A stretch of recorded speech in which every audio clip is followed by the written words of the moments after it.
This building and this music came to life in the same year, 1892.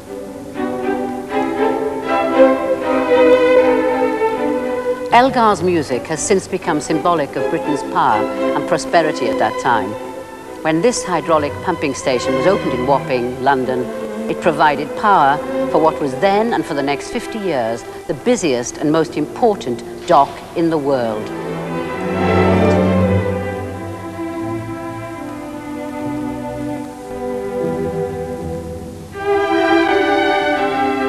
Today, the building lies empty and broken down, and the big cargo ships have long since left the surrounding wharfs. Our programme this afternoon comes from this ruined pumping station in Wapping, and it's another in our occasional series, Time and Place, when we look at a history of a place through the eyes of people who represent the past and present. Don Donachie and his wife Nan have lived on the site for 25 years, but the Wapping pumping station has been Don's working life for over 40 years. He was once chief engineer and superintendent.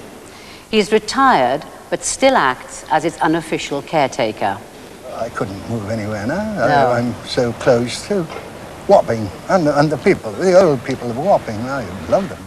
Sir Neville Marriner has only just begun his association with Wapping and his pumping station.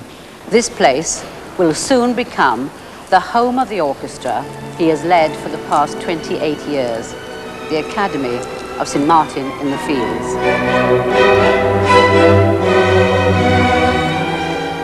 It will be 2 years before work on the building is complete.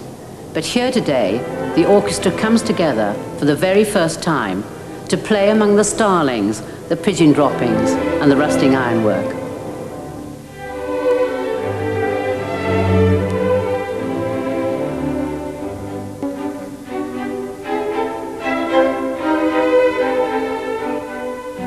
Besides being a man of music, you must be a man of vision when I look at this place as it is now, and it's going to become your home, your orchestra home. You have to be very optimistic, I think, to see this. Although, when you look around, we've rehearsed in much worse places than this, even the condition it is at the moment. But, I mean, did you, the moment you saw it, did you think this is going to be a great place? It felt the right dimensions. It has a sort of a ring to it. This old Victorian brick is something that you can't duplicate nowadays. For some reason or other, they've never discovered a way of making replicas of the successful 19th century buildings. This seemed right. But hasn't it got too much space above you for music, Never for music. No building is tall enough, really, for music making. Cathedrals tend to overdo it occasionally, but normal domestic architecture is never high enough for music, including some of the modern concert halls. How will you cope with it then? Well, architecturally, it has to remain roughly the same, but internally, the acoustic engineers can work on it quite hard, and we have the best available to help us with this.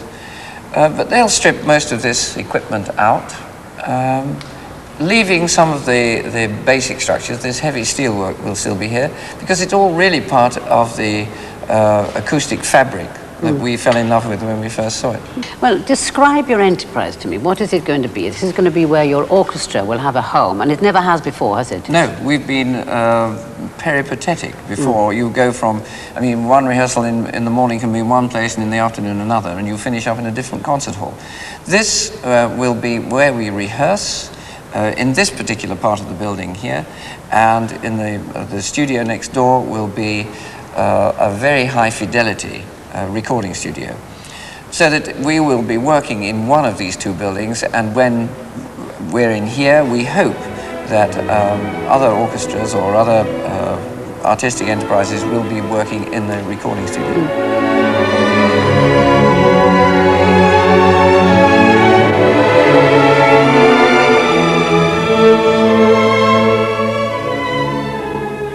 What do you think the effect will be on the orchestra? Because you've been sort of, like gypsies, roaming around and homeless. There's certain something about that that is quite nice, isn't there? Suddenly to be settled in a place, will that change your attitude at all? I think that people like a sense of belonging to one place. They will all have some part of it which is their own private quarters. It does make a difference. I think there's nothing worse than on a daily basis having different sets of surprises about the fact you can't park your car, there's nowhere to eat, the conditions under which you're working are too cold, too hot, it's badly lit. I think that the quality of our work will certainly be at considerable advantage from having a regular home. When you've got plans for this place, right, you've got plans that you are going to try to make the locality come into it as well as you come here to rehearse and to record.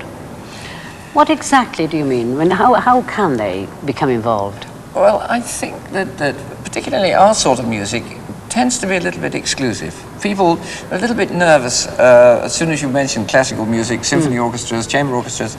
Many people feel it's not for them. And this is going to be a very open working situation, as open as we can make it. Certainly, while we are rehearsing in here, then we shall be visible. People can come and watch us, see what we're doing. They will certainly not be afraid of us anymore if they see how we work. As far as the recording part of it's concerned, they will have access to the building when we're not actually working there, just to see how records are made. There'll certainly be communal dining room here, and this will be open to the public too. And I think what we feel is that we want to come and join this community rather than just impose on it like a pimple. You know, we want to be a working part of it. I'm wondering what kind of effect do you think having this place will be for the area? I mean, in any way unifying, do you think? Because it's a very scattered community now. I think that's our ambition. I think it's very important that we come here. I think the sort of work that we do here should have an extraordinarily unifying effect. It appeals to all tastes, the sort of things that we're doing here. And I know that there is a division, perhaps, here between the well-off community and the people who have lived here for a long time. And I think we hope that the sort of interest that will be generated by our work here will certainly bring all these people together. I think it's important that it doesn't just become a dormitory here. It needs, as well as living quarters and commercial enterprises, it needs some artistic enterprise, an injection like this, a living organism of artistic enterprise that I think should appeal to all sections of the community.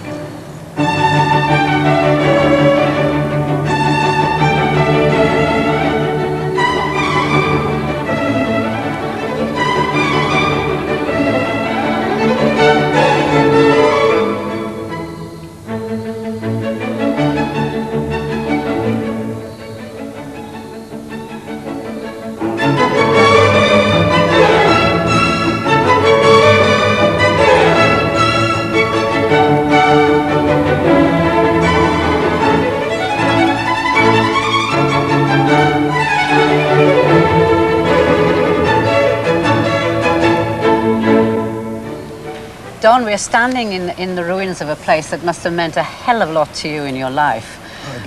You must have had a lot of memories, but what's one of your most treasured then, really? Well, the sound and the smell within the pumping station, the old steam engines, slow running, huge flywheels, columns glistening. But while they ran, you had a sense of movement. You know, you had 6 of them running there, and you had the clap, clap, clap of the rams in the water, and then you had a hiss of steam from a gland here, and a tinkle of a washer over there, and a little clap of a valve on this one. So when you've got the 6 engines running, producing, you've got a crescendo sound in stanza form, so that it appeared as if you were conducting an orchestra. So it's fatal that, in fact, an orchestra will play in there. I know, it's amazing that you should think that. Because originally, orchestras played all the time.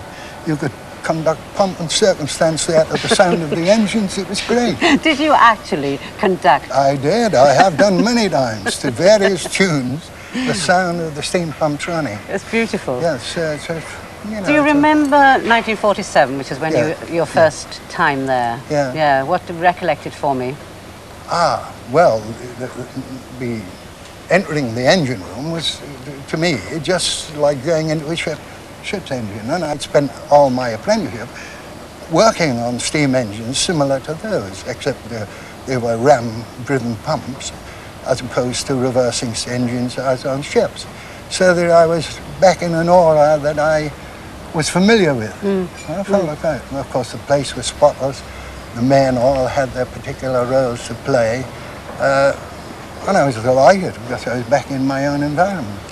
Were you welcomed? I mean, it sounds from what you've told me that it was a very paternal working atmosphere. Oh yes, it was very close-knit, very friendly, but it had a hierarchy. You know, the driver was the kingpin, then his assistant, then the stoker, and then the gash man, and then the coal boy, and then the coal heavers. You know, everyone kept their particular role, but that was a legacy of Victorian era, really. But that particular system worked.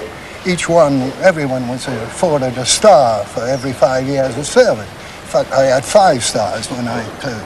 But there were men there with 8 stars, been there since 1890 and been there since 1910. So did they love it? Did they love it like you loved it? Oh, yes. Yes. Well, otherwise I wouldn't have stayed. The turnover of residents, of the staff, was very minimal. In fact, went on right to the end. They loved the work and they loved the system as it worked. But the wages were very poor. We were paid much less than people in the dockers next door.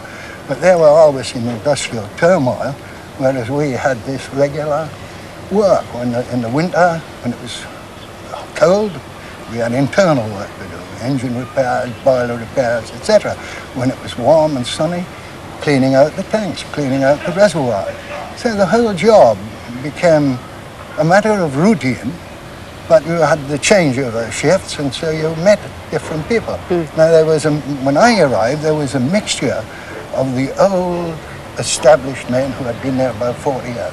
Many of them brave men, you know, who during the war walked from Southwark through the bombing and through the bombing here and kept their shift work going. They had that affinity with the company. Now when I arrived with ex-Marine, ex-soldier, ex-Altmark prisoner, and we were all young men together and indeed married together, had our children together, but we saw our working life out together. Was it nice. a strong community then just round this pumping station? Oh yes, yes. The pumping station was the centre of our lives because we had workers' cottages in Monza Street. We had mainly local people, but some of them moved to various areas. Southwark was a long way away at that time. That's right, not so bad now, no, quite. Yeah. But then, tell me, what was the actual, forgive my ignorance, what did this pumping station actually do? I mean, what did it provide? Well, actually, it provided power. Yeah. The architects of it provided as far as Kensington in the west, East India Dock in the east, Bricklayers Arms in the south, Camden Town in the north, 850 miles of main, providing hydraulic power for heavy lifting. Now, it was a quiet operating, very cheap source of supply. And this pumping station, or hydraulic power, has got to be evaluated in the sense of the chain of hydraulic. In the Industrial Revolution, all were steam boilers, driving steam winches, etc. Obviously, there were thousands of them in London emitting smoke, and that's when you had the main fog. Now, a man named Ellerton hit on the idea of having one central pumping station, one emission of smoke, and transmitting the power from the steam engines through mains to supply. So in the 1880s, the whole of London was adopting hydraulic power. Do you remember the day this pumping station closed? I do. What did you feel like? Well, I felt pretty badly, I can assure you, because it was the wrong age for me. But, well, losing all your friends, all your connection, people you work with for so long. We all just said goodbye, and well, we got a pittance of redundancy payment. You know, at that time it was the government regulated thing. And well, there was that nostalgia. Did you do the actual switching off? I did. I actually broke the isolators and switched off all the pumps. Must have been terrible. Well, it was. Obviously it did. And I mean, it's like a... And could you get over the silence after that? Because that noise was suddenly gone from your life, that music. The music was gone out of your life.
What do you think now of this idea that an orchestra is going to take over? Great.